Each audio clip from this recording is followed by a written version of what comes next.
Every country has its own department stores. There are some which are luxurious and cater for the very rich, like Harrods in London or Bloomingdale's in New York, while some are more down-market. But there's one country whose stores are totally unique, and that is Japan.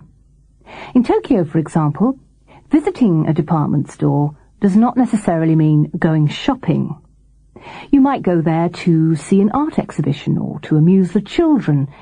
You might want to drink beer in the roof garden, to have a meal, or just to relax and hang out with your friends.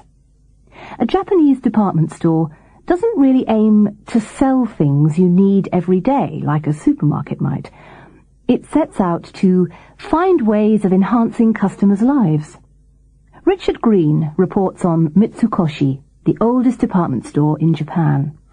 That's right indeed, Helen. Mitsukoshi started out as a kimono outlet in 1673. This was the first store where people could come in, browse around, and pay on the spot with cash for kimono cloth, rather than paying in interest-bearing instalments, as was the norm in those days. The merchandise then quickly diversified to include daily necessities and gift items, and Mitsukoshi grew to become the best-stocked and most prestigious department store in Asia by the 1960s.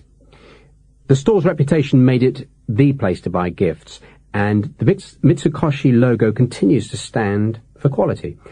For example, to the very best in Japanese customer service, Mitsukoshi is the place to go, and their flagship store in Nihonbashi is wonderful. So you reckon that it's worth a visit if you're in Tokyo? Absolutely, it's a must. The subway stops right beneath the store. The station, by the way, is Mitsukoshi Mai, which means in front of Mitsukoshi.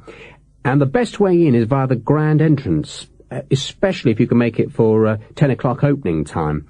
Being bowed to by all the assistants as you walk into the magnificent entrance makes you feel like royalty, I can tell you.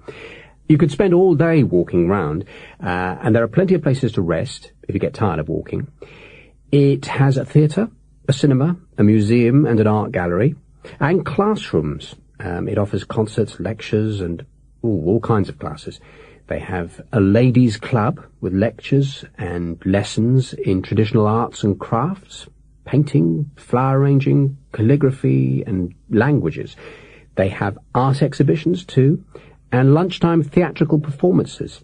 And the ticket, believe it or not, includes a lunchbox with sushi, wine, sandwiches, and a magazine. Well, it certainly is a nice way to spend a lunchtime. Yes. And there's a dream room for resting babies, where you can leave your baby while you do your shopping.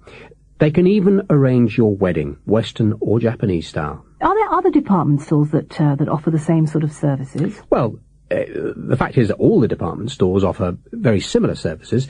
They don't all have a theatre, but most of them have exhibition areas and run classes in a community culture centre, where people can go to learn languages, for example. And down in the basement of every store, you'll find an enormous food department. Not a supermarket, but a huge area with hundreds of counters selling everything from fresh fish to cream cakes. And many of them give you a free taste of their wares. So it's a sort of high-class market.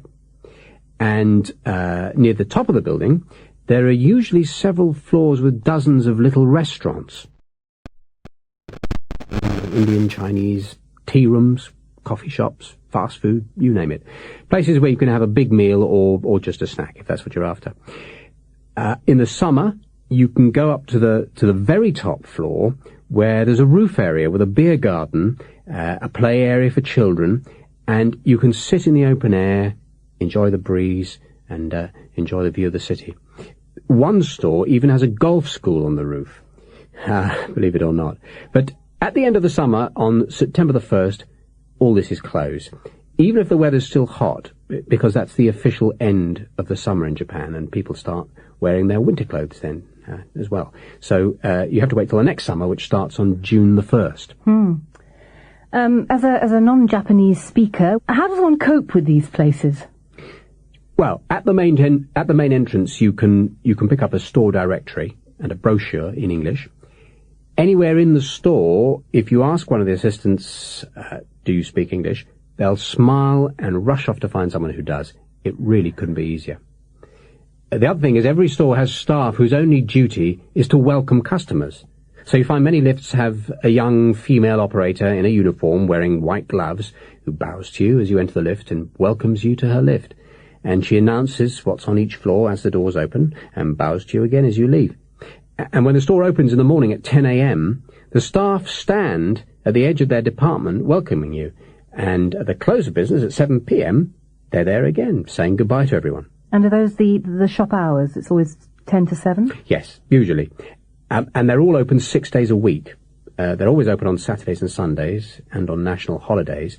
They do close one day during the week, but different stores in the same district all close on different days. The floors with all the restaurants are open later, usually till 10:30. Some stores have their own railways too. But their own railways? Yes.